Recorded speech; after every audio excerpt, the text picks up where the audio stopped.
Good evening, ladies and gentlemen. It's Sunday night, and guess what? It's December.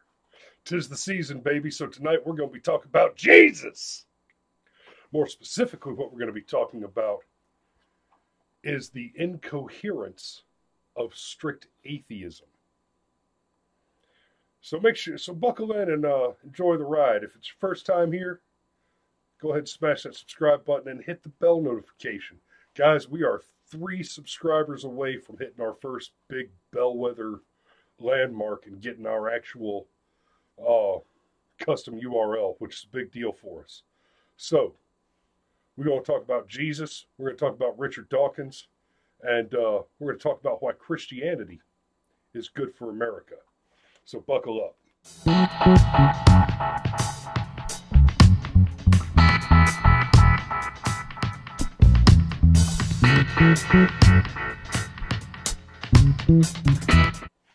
All right, so in stark break from recent traditions, we got Kate in the studio with us tonight, and it's just the two of us this time. We were hoping to have one of our guests from the audience pop in, but he apparently got stranded at a Waffle House in South Carolina, so we're still waiting on him. But anyway, so tonight we're talking about theism from a philosophical perspective. We're going to start by talking about some of the arguments against theism. So, some of the arguments against believing in a God. A lot of them tend to have to do with evolution as a counterpoint to the idea of intelligent design. And I mean, let's be real. I just finished up a philosophy of religion class. And y'all could go back. I did a bit on this before, where I spoke more about the importance of Christianity in America because of cultural stuff. And I'm going to touch on that some more tonight.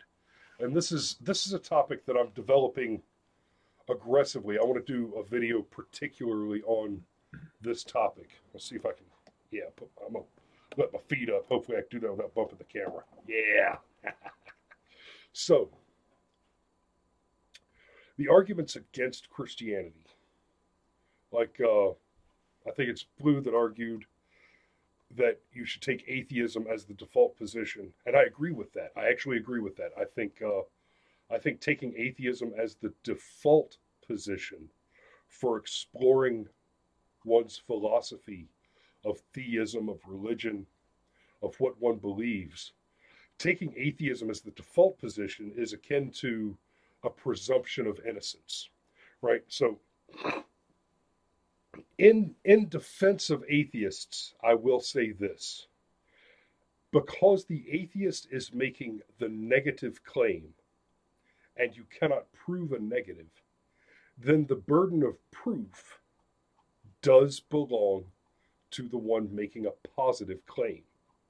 If I'm a prosecutor and I'm dragging somebody's ass up in front of a judge for murder, he cannot be expected to prove his innocence because it can't be done.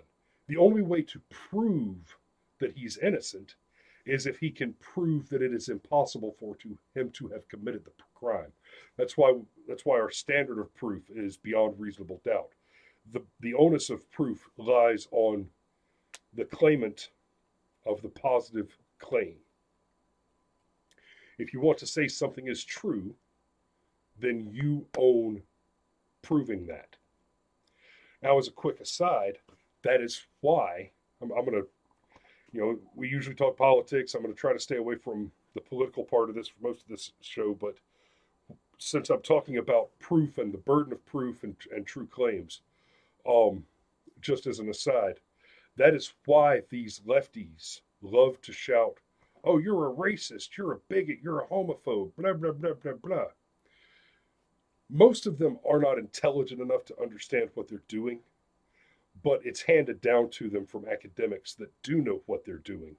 And what they're doing is they're making positive claims and then demanding that you prove a negative, knowing that it can't be done. If somebody calls me a racist, I cannot prove that I'm not a racist. That's impossible.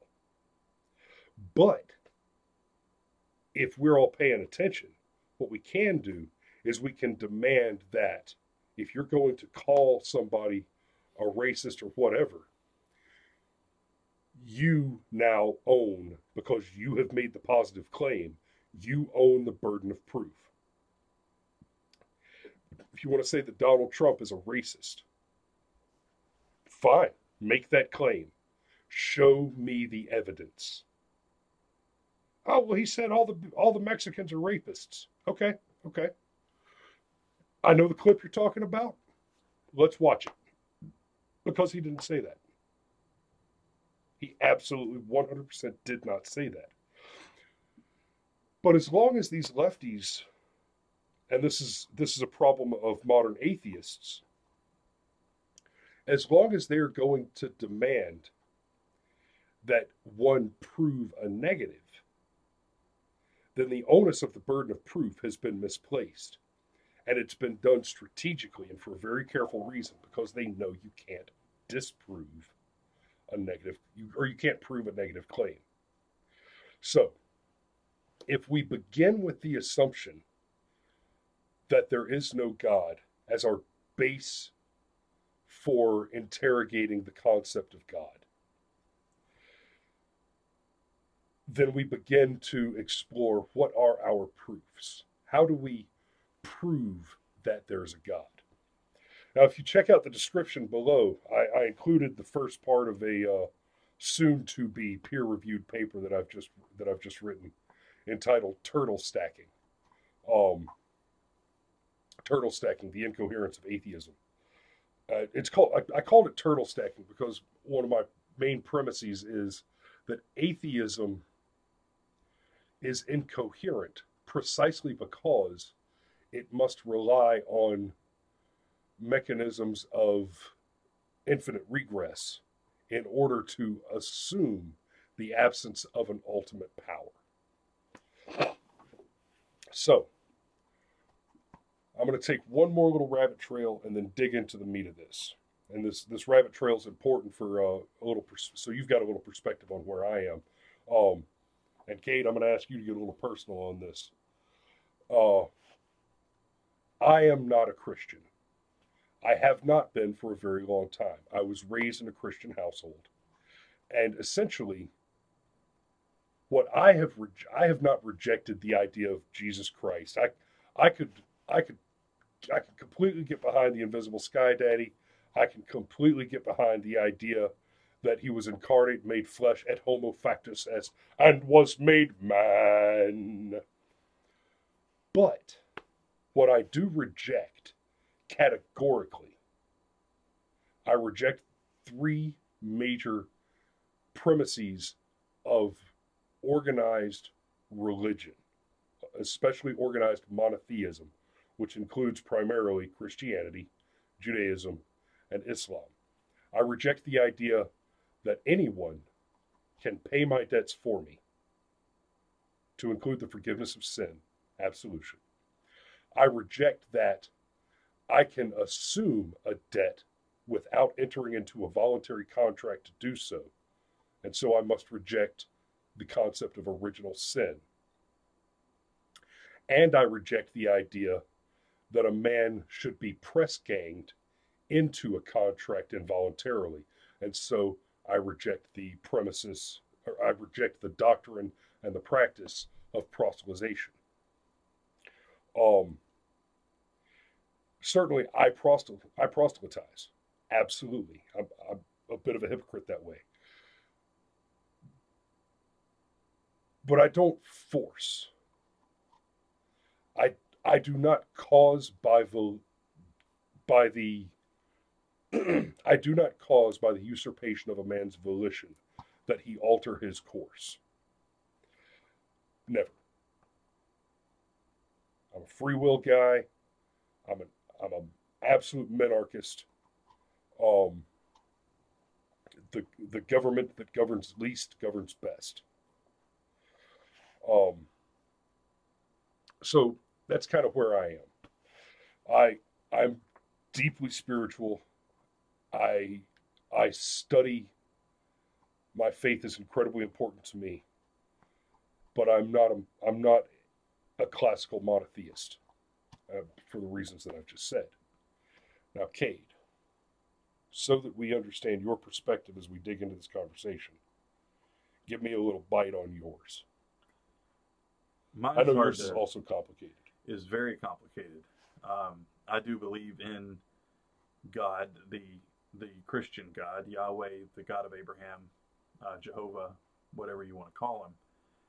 I do believe that Jesus was the Son of God, and I do believe in his mission on this earth.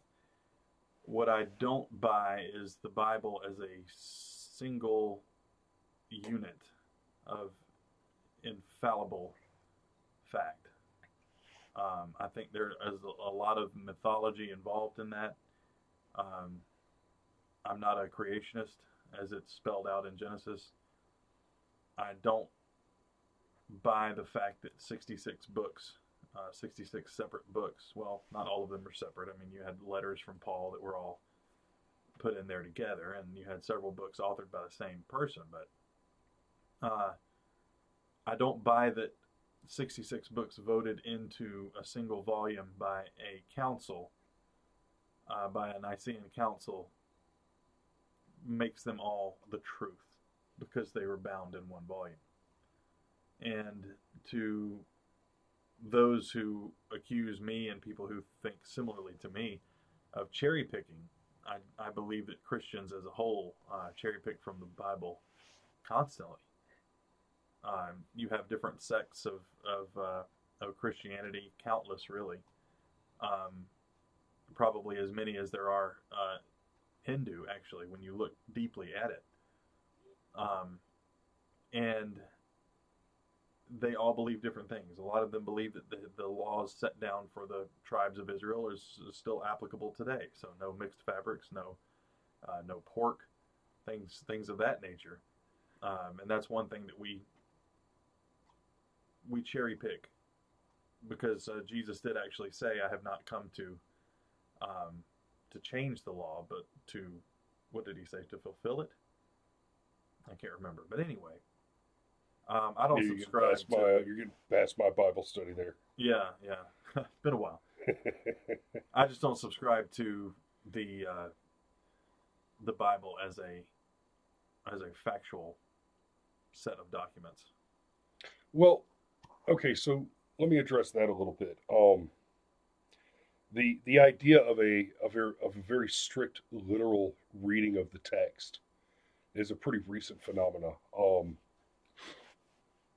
The classical scholars, Saint Anselm of Canterbury, Thomas Aquinas, those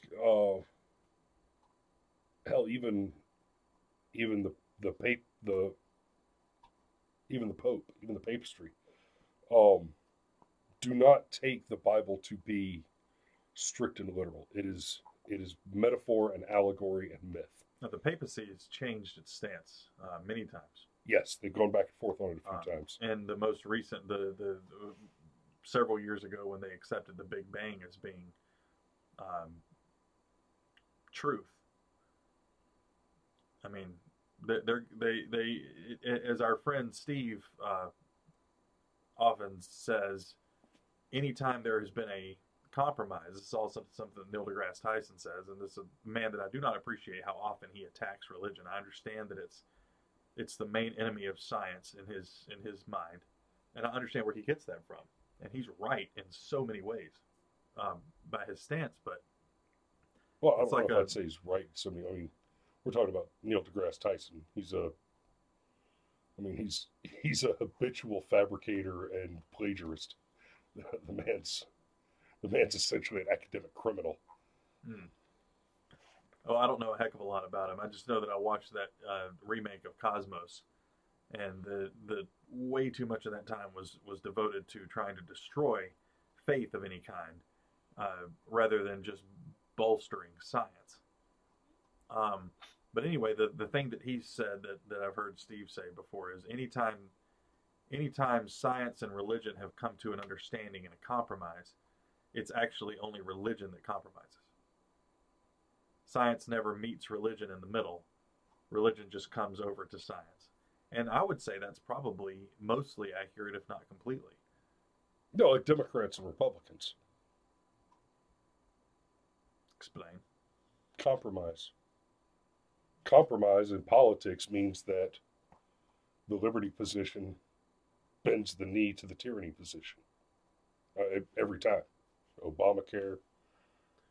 True, it's taking away the Iran deal. Yeah, it always comes down to taking away freedoms. Well, it's not just that. The idea of compromise in the Senate, at least for the last decade, change, has been just categorically the right capitulating to the demands of the left and getting nothing for it.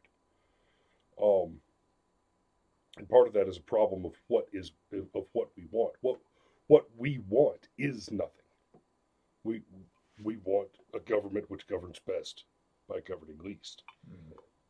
And you can't write more. You can't get that by adding laws. Well, and to connect those two together, I firmly believe that the two most perfect documents ever recorded are the Ten Commandments and the U.S. Constitution. I mean, they're just infallible. I mean, there's nothing. I'm gonna give you a little bit of pushback on that. I expect you to.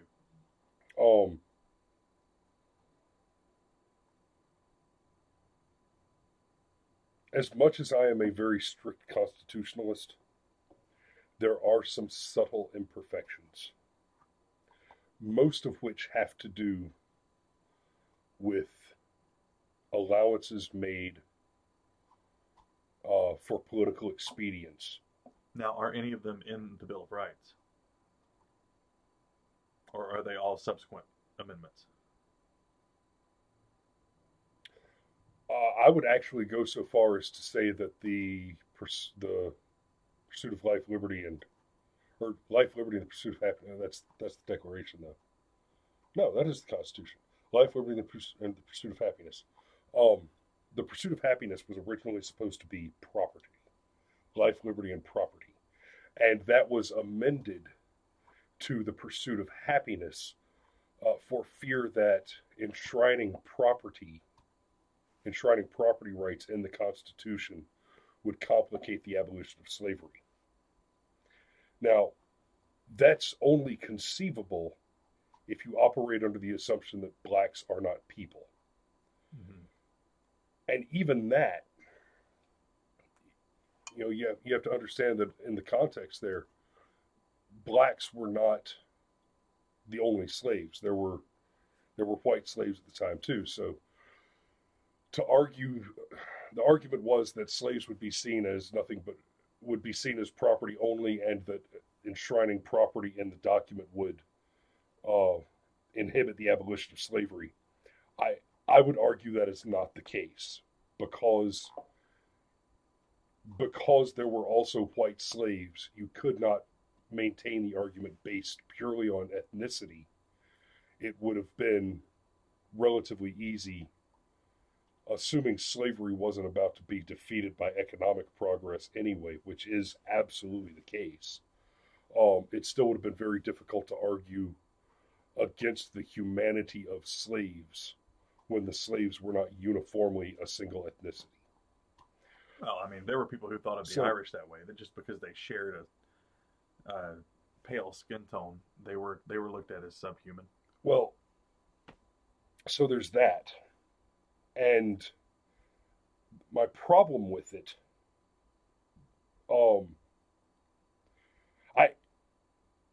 I will actually advocate for slavery on a certain level, because slavery,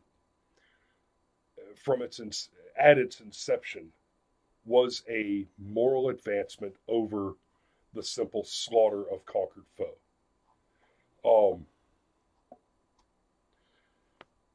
I would argue against that. Well, that might have to be a whole other show. Well, no, it's a very short point, actually. The generational impact. If you conquer an enemy and you all but wipe it out, usually there are generations of that enemy that still exist and will grow up. Unless it's complete genocide. But when you enslave someone, not only are you giving basically a life of what could be arguably called torture, you're also condemning them, all the subsequent generations. All the descendants of that slave will also be born into slavery. I personally would rather be annihilated and hope that my sons will grow up and do something different. So prior to the taking of slaves, yeah, this is a whole, yeah, that's a whole nother rabbit trail. Real quick, let me just ask the audience, because I'm seeing a bad video settings warning from YouTube right now. Are you guys getting us loud and clear? Go ahead, somebody hit me up in the live chat. Let me know if we're coming through clear, because I'm getting a red line on YouTube, and if I need to, I can hop up and fix it real quick. But anyway, okay, so real quick on slavery. The predecessor to the functions of slavery was war, which ended vis-a-vis Leviticus. You will kill every man, woman, child, pig, chicken, goat. So it really was genocide. Absolute, not just genocide. I mean, you're talking about killing every living thing and then salting the earth behind you. So the original taking of slaves was a moral advancement over that. It was a morally superior alternative to that total annihilation. After that, for a long time, slavery, primarily in the Greco-Roman empires, slavery was functionally the welfare state. Slaves were not bought and sold as such at that time. You took a slave, you let somebody who was homeless bring his family, and hey, I've got a bunch of land, and we'll go ahead and throw you up a shack over here. You can live in the shack, have the wife come in and cook meals, and you and the boys can work the field, and you've got a place to live. You've got food, you work, and it beats starving to death in the street. That is also a moral advancement. Yes, clearly. The introduction of the chattel slavery, slaves being bought and sold, was part of the early Islamic caliphates that stretched out and eventually precipitated the reactionary crusades. When the early caliphates, and I didn't prep to talk about these, so the only one I can think about is the Ottoman Empire, and I'm really talking about shit that happened 1,000 years before, well, 700 years before that. But those early caliphates, they practiced a slave trade that involved, I mean, they would take slaves by force, castrate them, and work them to death. And that was the kind of earliest development of chattel slavery, where you get slaves being bought and sold. So by the time the white man started trading slaves, it was an established practice. And essentially, all this shit with your butterfly nets running through the jungle, snatching up Africans, it didn't happen. Most of your white slave traders never strayed far from the port. It wasn't safe because they were white. They were instantly targeted. The slaves were purchased as slaves. The slaves were purchased from basically enemy tribes. I mean, it literally comes down to one captain who deceived a boatload of Africans into saying, if you come to America with me, you'll have your freedom. Right. Other than that deception, limited to, as in recorded history, as we know it, limited to him. I know of no other examples that support butterfly net theory that we just rounded them up. So, oh man. So that went way further off topic than I intended it to. Look, I'm just going to jump right back. I'm just going to jump right back to the atheism position. Atheism as the default position. So, if we assume that atheism is the default position and the burden of proof lies on the theist to make the positive claim, how do we get to God? Well, if asked, a woman was asked once. This is one of those anecdotes that gives us some funny. Philosophy lecture. Philosopher of religion is speaking to a crowd and explaining theism and theology, and asks this woman how she thinks everything works. And she explains that the world is actually a giant turtle shell on the back of a giant turtle. And the philosopher asks, well, what is the turtle on? Well, then what is the turtle walking on? Is it just swimming in space? No, it's on the back of a bigger turtle. Okay, well, where's that turtle? Oh, it's turtles all the way down. Infinite regress. So the problem of an infinite regress is that it has no beginning or end point. Now, it is possible that the universe is a function of infinite regress and time actually expands backwards from an event like the Big Bang, which I won't discount the Big Bang either, but more on that in a minute. That has to do with the incoherence of atheism as a claim against theism.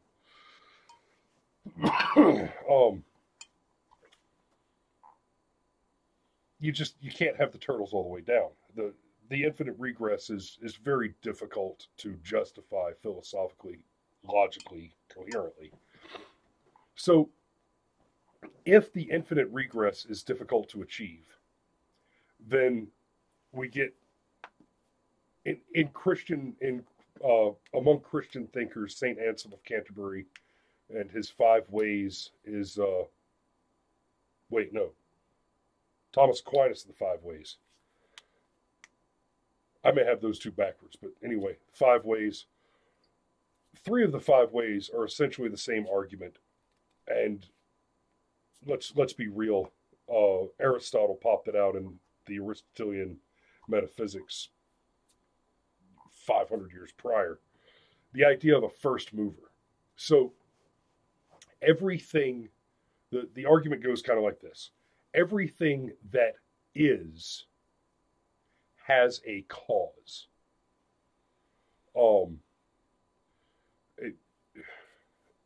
As Aristotle would have it, we have 4 causes. If you have, for example, there's a statue. The efficient cause of the statue is that the sculptor carved the statue. The material cause of the statue is the marble that the statue is carved from.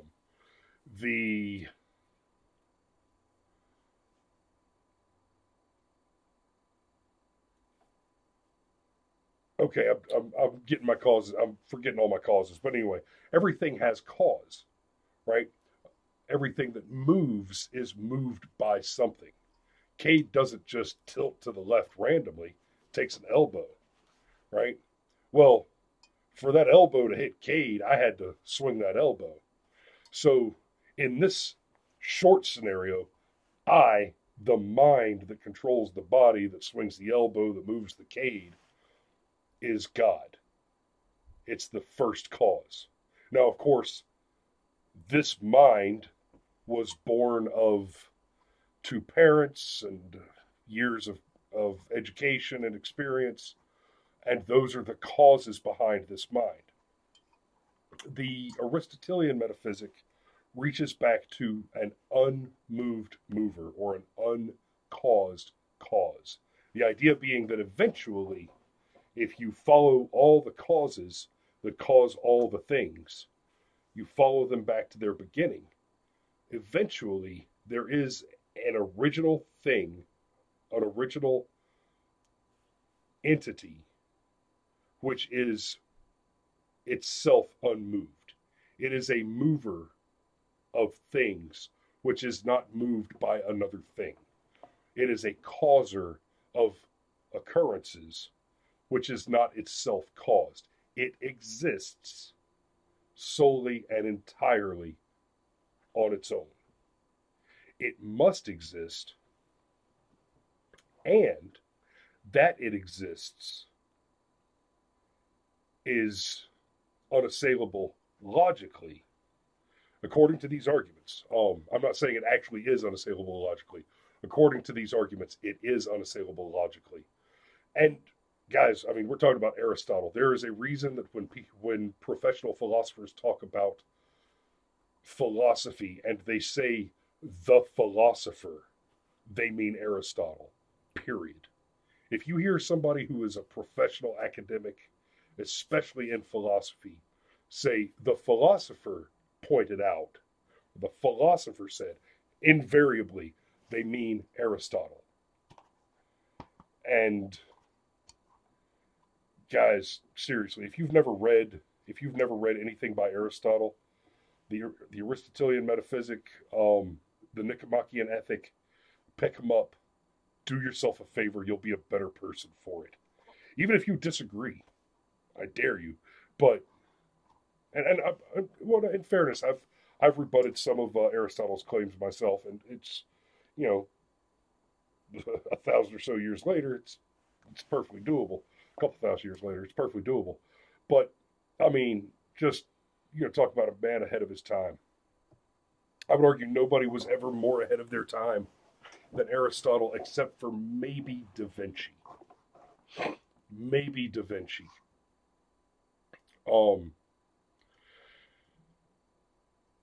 Because I mean, we still have cardiologists studying Da Vinci's journals on artificially created wax hearts with mechanical pumps.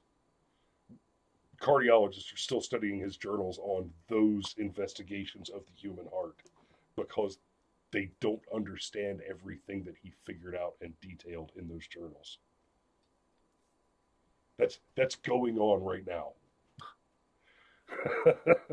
I mean, it's essentially modern medicine is not 100 years further advanced just because Da Vinci didn't speak Latin very well and so he wasn't admitted to the academies. Yeah, think about that shit. So, Dawkins claims basically, I mean, the guy's obsessed with Darwinian evolution. And I'll give it to you. Darwin's theories make a lot of sense. I am not a creationist by any stretch of the imagination. Well, maybe by a very long stretch of the imagination. I don't necessarily believe in the ice cows or even necessarily the Garden of Eden. But the arguments for an intelligent design, for a creator, are very compelling and very difficult to rebut. When you try to rebut arguments for intelligent design, and this is where atheism falls on its face, arguments to rebut intelligent design, especially when they're coming out of Dawkins' face,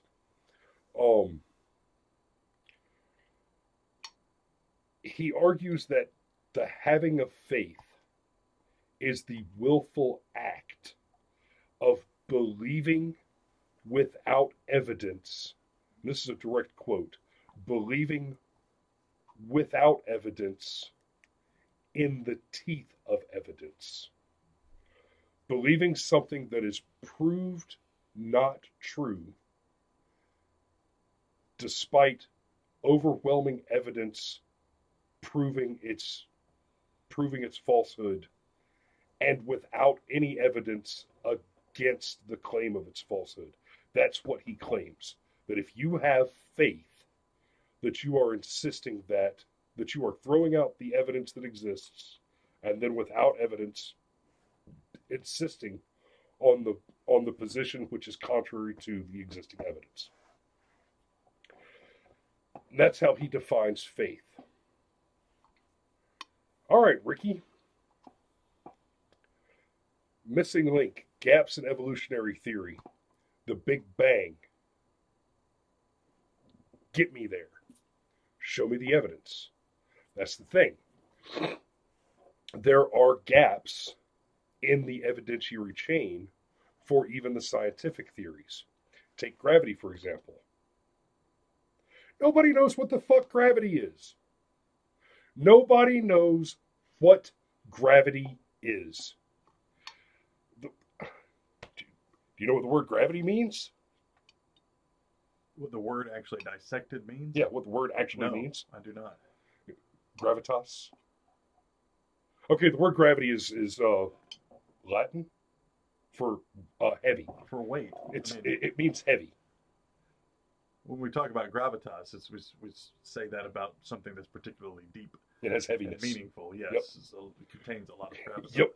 It's the force of heavy. It's the force of falling. It's the force of heavy. So that's paradoxical because you need the gravity to define the gravity. Heavy can't exist without gravity. Correct. And yet gravity is described as heavy. So, to the extent which we understand it, which I might add, okay, so part of the problem is that gravity, as far as we can tell, is not a substance, right? It is a force. Gravity might be God.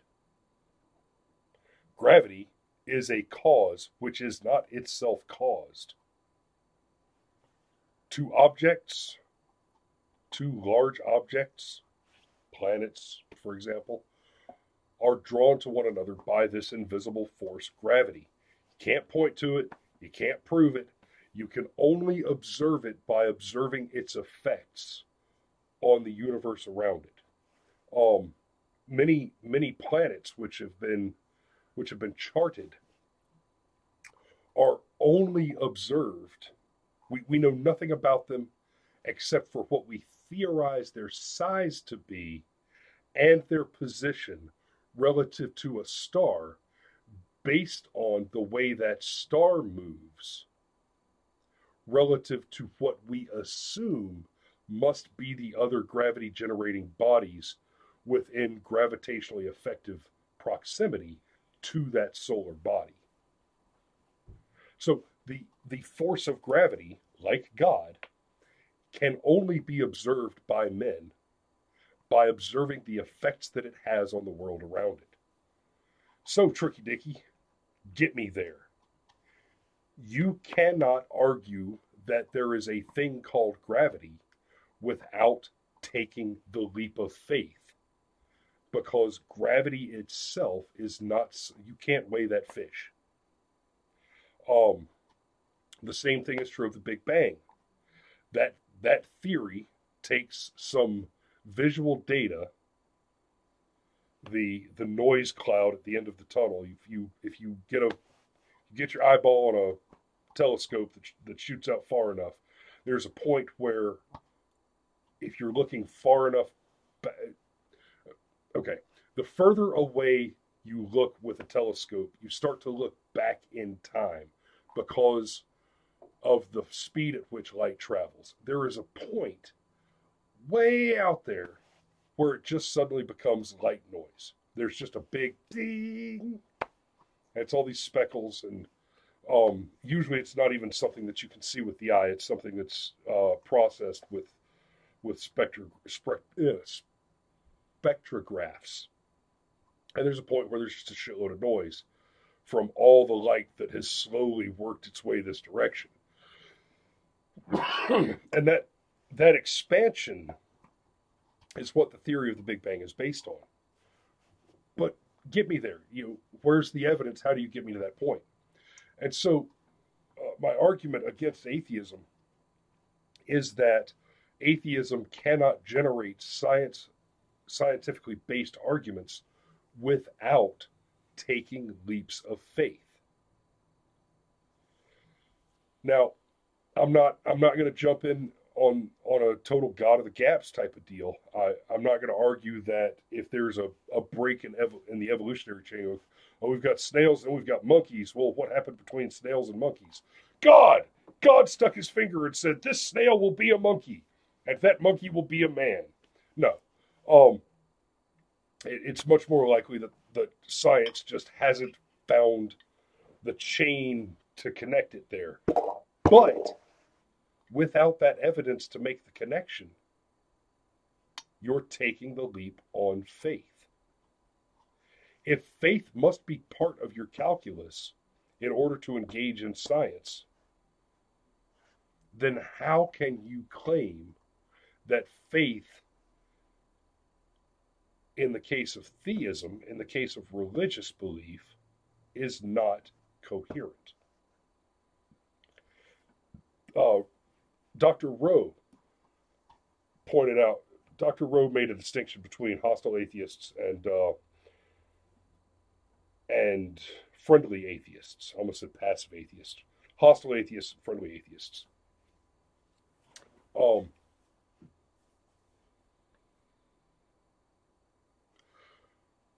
The hostile atheist starts with the problem of evil and argues that it is incoherent. It's basically, it's just stupid to believe in God because of the problem of evil. And the problem of evil goes like this. If there is suffering in the world, if there is evil in the world, and more to the point, if there is preventable evil in the world,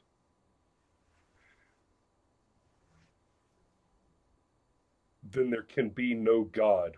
Then God cannot be all good, all loving, and all knowing, all powerful, right?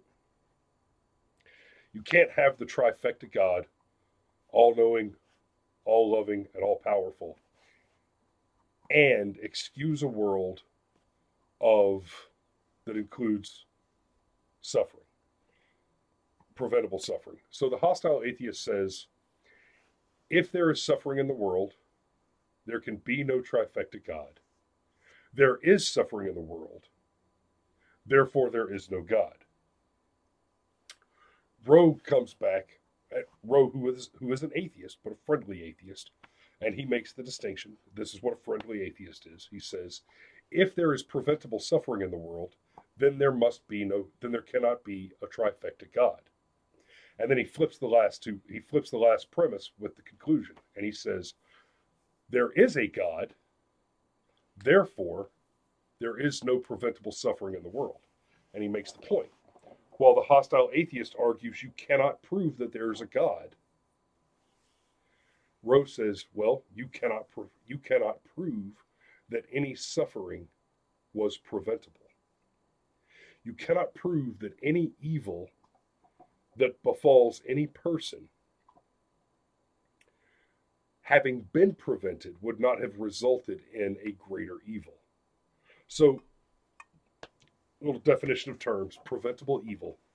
Evil is preventable only if preventing it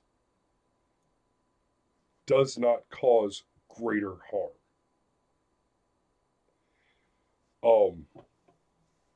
If we could magically stop a hurricane that killed 1,000 people, but it turns out that having stopped that hurricane affected the rainy season, and so 1 million people starved to death because the crops didn't grow, then that was not preventable evil, because you had to trade a greater evil for it. That's an extreme and ludicrous example to make the point, but that is the point.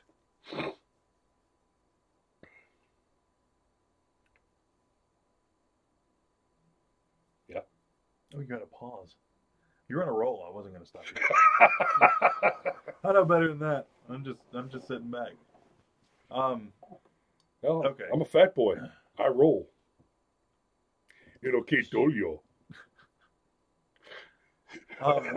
My general argument with atheism really is trying to conceive of a creation without a creator. I don't think my mind is too terribly limited, but I cannot conceive of something having existed and still existing that did not come to be through someone making it so. And you can break down everything all the way down to amino acids floating in space. Who created the space? Who created the amino acids? They had to have come from somewhere. Everything comes from something. We alone cannot create things out of thin air. It had to have had a beginning, and where it comes into this whether or not this grand orchestra to which we contribute has a conductor or not, that's really your own faith, that's your own belief,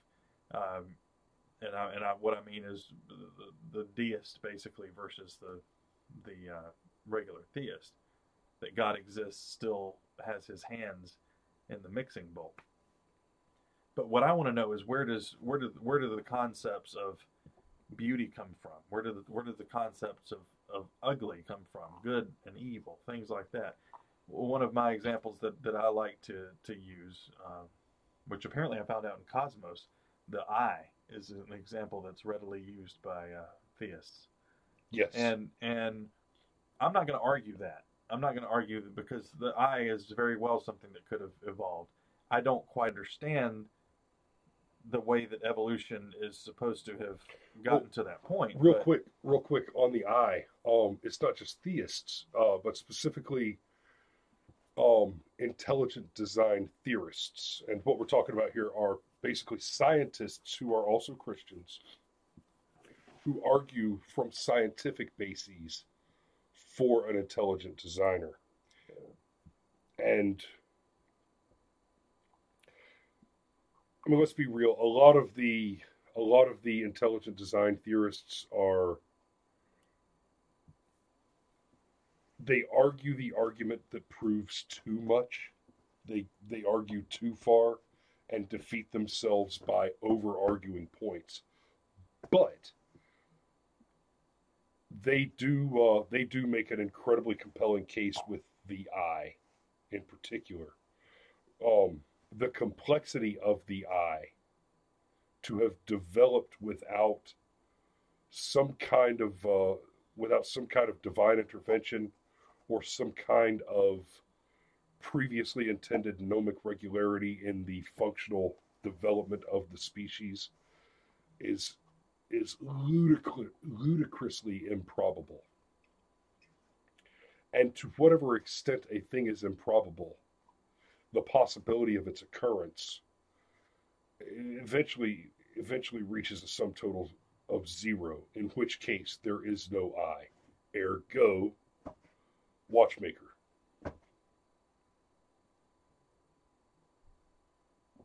Right. And the eye would have had to have developed out of necessity. Everything in evolution evolved out of necessity. Right. And that goes, and forgive me for my elementary argument here. This is not my example, by the way.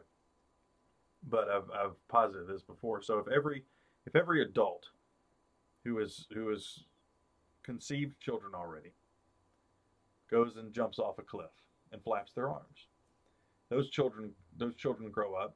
They have children. After their seed has been planted, they go jump off a cliff and flap their arms as well.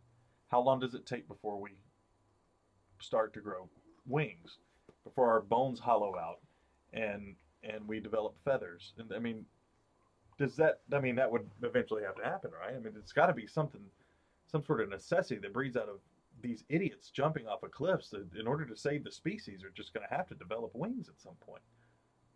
But they don't. Well, I don't know. I mean, we haven't been around long enough to really see that happen. I mean, yes, we possibly. Have. Lemmings.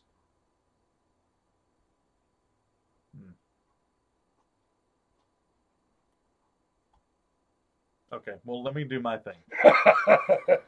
So no, I mean, there's no more to the argument. Lemmings. Lemmings exist. Lemmings have been diving off of cliffs for millennia. Lemmings still cannot fly. Well, millennia versus millions and possibly billions of years. I mean, the time that we've observed them is still a blip in time. Ultimately, if you believe in however long time is supposed to have been time, but before Stephen Hawking invented it. But so my example that I used one time that just popped into my head when I was talking to an atheist, and I said, "All right, explain fireflies to me, what we call in the South lightning bugs. Explain why fireflies have this phosphorescent glow on their what's behind the thorax? Is that the thorax? No, that's the this abdomen, thorax. It's it's a phosphorescent bioluminescent asshole. Yes, glowing butts. Explain glowing butts to me. And of course, the response is, I guess, what is it used for? Mating? To attract a mate, right? Yeah. And I said, why does fireflies butt glow? Well, mating, I guess, was the answer. I'm not really sure, honestly. And I said, okay, I didn't say for what purpose. I said, why? What's the difference? Well, there's a big difference. I'm not asking you what they use it for and when it developed, what it was being used for within their species. Why did it develop in the first place? Why do they need something in order to attract a mate? Why couldn't that have been a whistle or some sort of noise or some sort of pheromone, smell, things like that? Why did it have to be this beautiful glowing butthole? Where would that have come from? And yet, when we're children and we experience, you don't remember the first time you ever saw a firefly, but like I remember my grandfather taking me out and teaching me how to catch fireflies. Mm-hmm. And you go out at twilight, and right before it turns really, really dark, and you can kind of still see them when they're try to follow where they're going and grab them, and we tortured them. I didn't realize they died. I felt horrible years later because I used to pinch their butts off and put them on my Matchbox cars for headlights. And they would stay that way for a good several minutes before they faded out. Anyway, rest in peace. Millions of fireflies that I did that to. Anyway, my point is... put them in jars and let them go. Yeah, I didn't know they died. I never pinched them Never realized they died. I just figured it's like a lizard, they grew another one. Nope. New flashlight butt would come around. Nope. Yeah, I know that now. Don't rub it in. But the point is, like when I talked earlier, I know it's awful. I learned, I got better, not at pinching butts, but at not doing it. So my point is, when I spoke earlier, I alluded to the concept of beauty. What defines beauty? What defines ugliness? Where do those concepts come from? And what is beautiful to us and what is ugly to us? Where does that come from? And I'm not talking about chemicals in the brain being released and telling us that this is, this smells good, this smells bad, this looks good, this looks bad.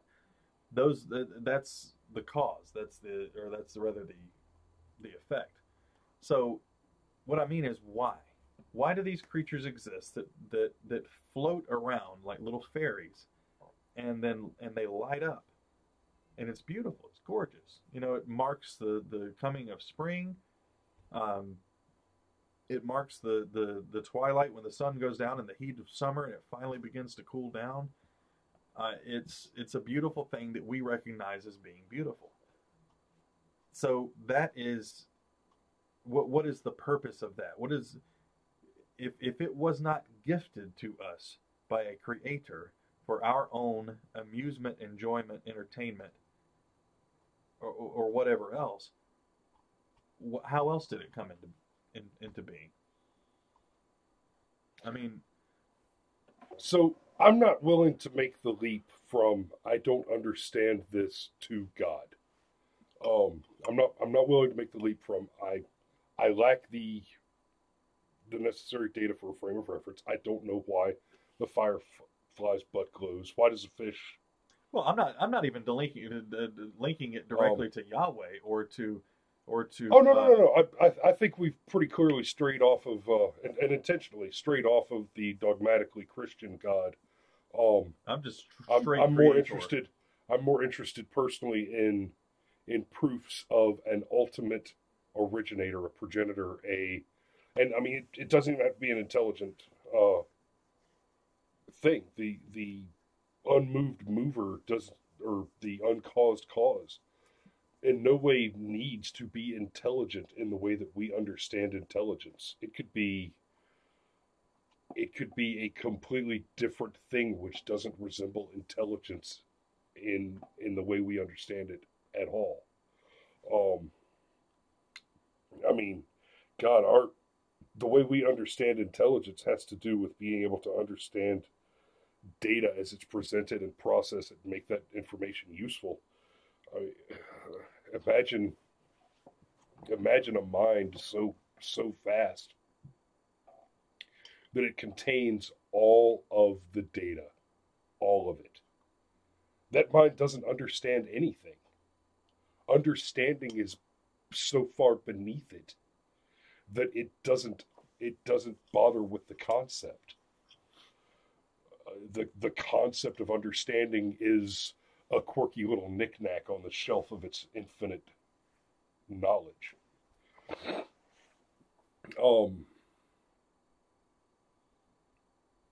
But logically, in argument, to get to an unmoved mover and to argue for an intelligent design,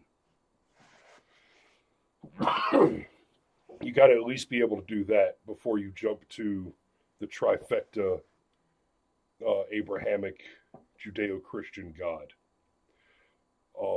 And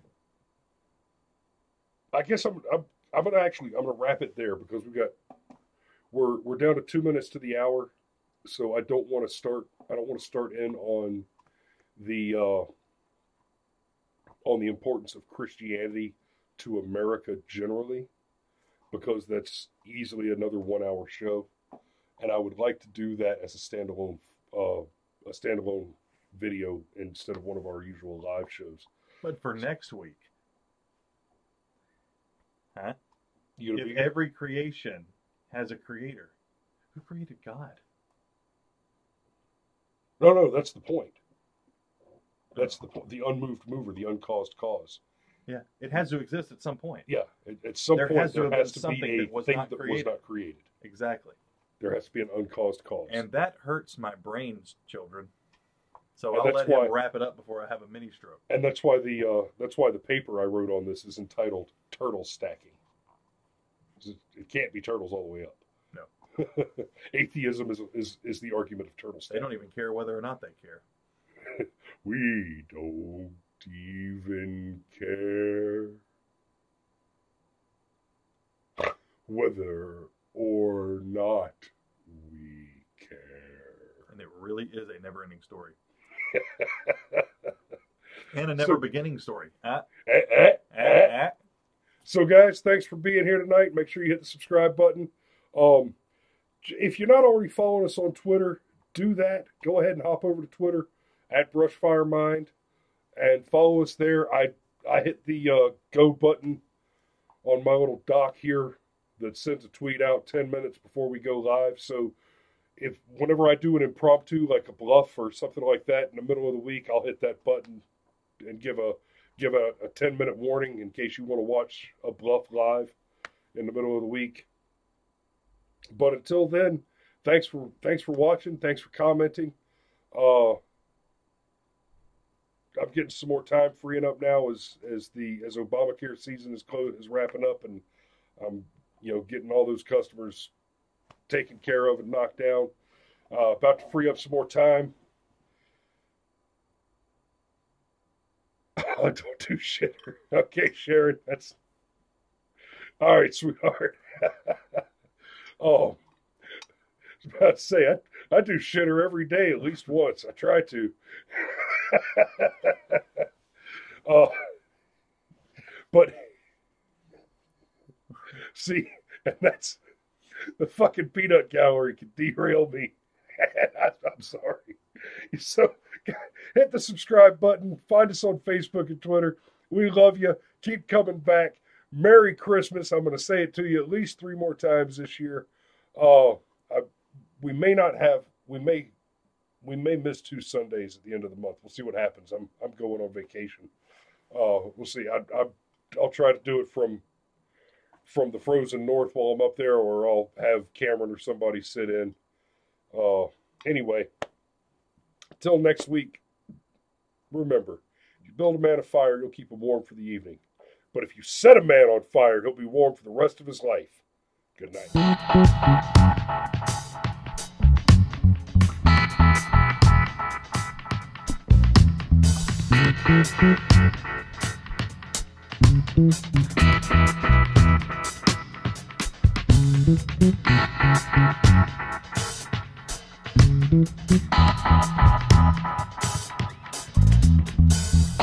Thank you.